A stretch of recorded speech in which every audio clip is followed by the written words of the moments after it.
Hello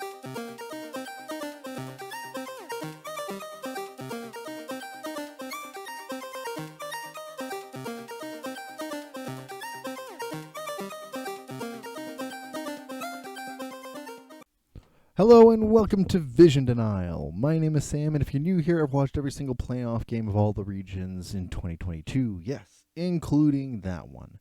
And I dedicate this show here to reviewing every single day of Worlds, and this video here is mostly a preview discussion about what I think is going to be happening for the quarterfinals, specifically the Gen.G versus Damwon Kia matchup.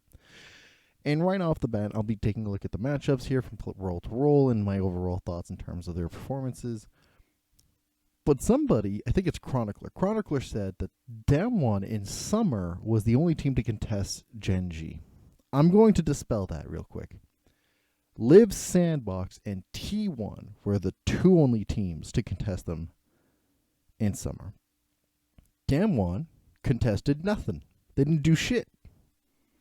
That said, this is actually a much closer matchup than some people would realize. Do I think that Damwon's going to win? No. Do I think they're going to give them a run for their money? A little bit. Just as smidgens. That said, just straight up right off the bat, I do think it might be a 3-0. Right off the bat. But I would not be surprised if it does become a 3-1 or a 3-2. I just think it's going to be a 3-0 for Gen.G. Without further ado, with that put out of the way, let's take a look at the matchups. Our first matchup in the top lane, we've got Doran versus Nuguri. And many people would expect the same dominating Nuguri of old, but this Worlds has not shown that. From the two particular matchups that we have over here, it is more than ever pretty evident that Doran has the head-to-head here. He's got a better kill participation. He's got both of them match in terms of gold per minute, but he's got a better KDA. He doesn't get caught out as so frequently. And based off of the fact that he's a lot more participating into his team, as well as participating onto the side lane, as both of them have a fairly large overlapping champion pool, the fact of the matter that Nuguri would have the same kind of damage per minute mostly shows that he gets caught out frequently. He's very far up. He takes up a lot of pressure. He absorbs it a lot and makes it easier for the rest of his team to navigate the early game the way that they do. And they have a very strong early game foundation. It's just that Doran seems to do a lot more with his time than what Nuguri does. And so, like, between the two, I think that it'll be very hard-pressed to think that Nuguri will be able to outperform in this particular matchup. There's not much more to say from it. They both stylistically have something similar, just Doran does it better. Our next matchup here is Peanut versus Canyon. First thing that comes to mind with this particular matchup is who is the carry and who is the team fighter. Because honestly, looking at this here, damage per minute, gold, all of the things that are relevant in terms of who is outputting the most amount of damage goes to Canyon. And then you look at the KDA, and it's 4 times bigger than the other. He dies significantly less than his counterpart. He's equally participating within all of the fights. He has a long amount of pressure regarding just laning phase and neutral objectives. And there's almost zero overlap between each other's champion pool, which indicates primarily a stylistic preference. And the only overlap between the two is Graves. Both of them have 2 games on Graves. Which is really hard to really analyze who is going to have the upper hand of the matchup, because it really depends on, does Peanut shut down Canyon before he has the chance to really get the ball rolling, and then Gen.G's laners are just steamrolling everywhere else? Or does Canyon really step up and outdo Peanut in a way that he cannot help his laners, and Canyon has a larger impact on the map? And while I do think that Canyon is capable of doing so, I think that Gen.G as a whole has been a lot smarter at nullifying jungle impact from their opponents just in general. Peanut has been so good at making sure to upkeep his particular presence and abilities towards neutral objectives that I don't think that Canyon will have much of an opportunity to become the carry jungler he usually is. This is probably one of the more anticipated matchups between these two teams. We got Chovy versus ShowMaker, the heirs to Korea's Demon King title. Okay, well, I'm going to be a little biased here. I think that Chovy, personally, is just bar for bar better than ShowMaker. There's been no doubt about this. ShowMaker is one of, if not the strongest laner at Worlds. That's it. ShowMaker has a larger tendency on being a better team player than ShowMaker. He's got a higher kill participation, a higher gold per minute. He is frequently roaming, and while their KDAs are the same, ShowMaker has a higher damage per minute. Sorry, he doesn't have a higher gold per minute. He has a higher damage per minute. He is frequently trying to enable the ability for his team to go. And looking at the particular, like, their champion pools, right? There's not a hot, like, there's two champions that they share, and then the rest of them they don't share so far, but they're stylistically filling in the same kind of roles, right? Ari and Akali versus LeBlanc. And then you have Talia. Their champion pools here tend to mirror the kinds of applications that they really want to approach with. And looking at this, they have similar KDAs. They're slightly better for Chovy. We've got CS per minute, better for Chovy. Gold per minute, better for Chovy, but damage per minute, better for ShowMaker. Kill participation, better for ShowMaker. And then we get to the part that I think edges it out just a little bit for me. The kill share percentage between the two is higher for ShowMaker. Now, 1.5% is not a huge amount, right? And I think it's like 25.2, so it's 1.8. 25.2 versus 27%. To me here, the fact that one has a lower kill participation, but has a higher kill share, while the other one has a higher damage per minute and higher kill participation, tells me that on the isolated 1-for-1, ShowMaker regularly outperforms all the time. Where he may not join in as frequently as ShowMaker does, he will outdo. But I way prefer ShowMaker's approach to the game right now than Chovy's. Chovy is a stronger player, but ShowMaker is a better player for his team. And I think that'll help a hell of a lot in this matchup. Next matchup, we've got Ruler versus deokdam, and I could not see a much more evenly matchup than this. KDA virtually the same. CS per minute virtually the same. Damage per minute virtually the same. Gold per minute virtually the same. These two are incredibly efficient and are stock standard in terms of you could swap one and the other in each other's team and they would fall in. Fairly similar role. Difference.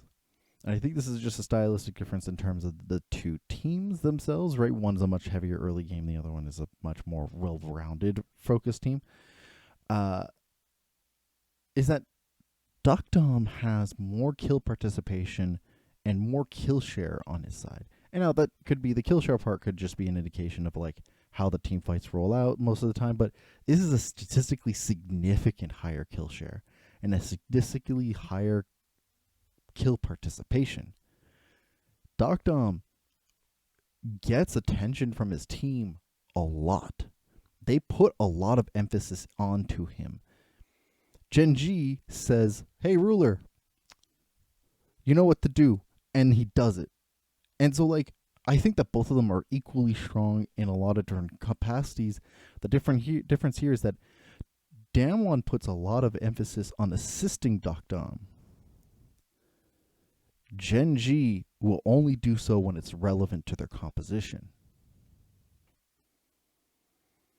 deokdam is a lot more flexible. Ruler, they know exactly what to put him on. And while I think that overall, in terms of team play, I like the approach, and I think I would give the edge slightly to deokdam. Oh boy, do I not think that Ruler really has the edge in terms of being a better laner? Just the smidgens, just a little bit, just a tiny little bit. This will be really fun to watch. Our last matchup here in the support role is equally close to each other. we got Lehends versus Kellin. And across the board, we're running Vision. Gen.G takes it out in terms of Vision denial, but just only slightly, and that's probably just due to the nature of their gameplay. While as Damwon has virtually the same thing within the Vision control department. I think the major difference here is that Kellin has a higher kill participation, but in the same way that the deokdam ruler matchup had like the higher kill participation, I think it has more to do with how much the Damwon really focuses towards the bot lane. And so, looking at these two and seeing that their matchups, their like champion pools are virtually the same, and that Kellin has a little bit better tendency towards engage supports, I don't think that limits really anything. There's like a slight edge, only like a slight edge in terms of team fighting that goes to Kellin and vision that goes to Lehends, but not enough for me to really like push anything on either direction. And so like it'll be really interesting to see how the bot lane plays out, because I think that any way you want to look at it, whoever edges out the bottom lane is probably going to have a easier time controlling the pace of the game. Looking at the matchups here, looking how much there's a focus onto the bot side and, for Damwon, and a focus on the top side for Gen.G. And really taking into account that we know that Damwon is an early game team. 100% is the case. They have a better Drakes at 15, more amount of Drakes, better amount of Heralds early in especially, more plates early in compared to Gen.G. They've got more first turrets compared to Gen.G. They may not have the most amount of first bloods, but I think that's a laning matchup more thing than anything else. Bar for bar, early game, Damwon is a stronger team. So why the hell are they a slower team? And that's because they still haven't solved completely their issue around the mid to late game. A thing that Gen.G just straight up has better. The second that we roll into the 14-minute mark, hell, the 13-minute mark even, Damwon will lose steam. And Gen.G is so well equipped at being able to keep up with this. And I think this is the key factor here, is that I don't think that Damwon is good enough at upkeeping this early game dominance that they had within group stage, push it towards Gen.G, as they not have been able to at all during any of their games in summer, and pull out a win. No. They've gotten better at closing out games. Really nice to see. Really fantastic. Don't think they're quite there to be able to really outdo Gen.G. It'll be a miracle in my mind. Is there a world that they get a game? Sure. 100%. Gen.G has been shown to have taken a little bit of a time to warm up to the situation. So I can imagine a world in which Damwon gets it. Do I think they do? Not at all. To me, it is a strong contender of 3-0. That's what I think.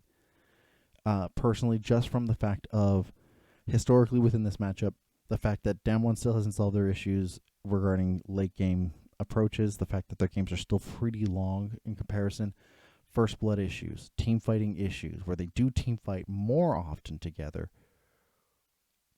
But the KDAs tend to really reflect the fact that they are usually sloppier in their approach to team fighting. The fact that the bottom side of the map is a more even matchup, but that Damwon puts so much emphasis on it, but the top side of the map is very lopsided towards Gen.G's favor.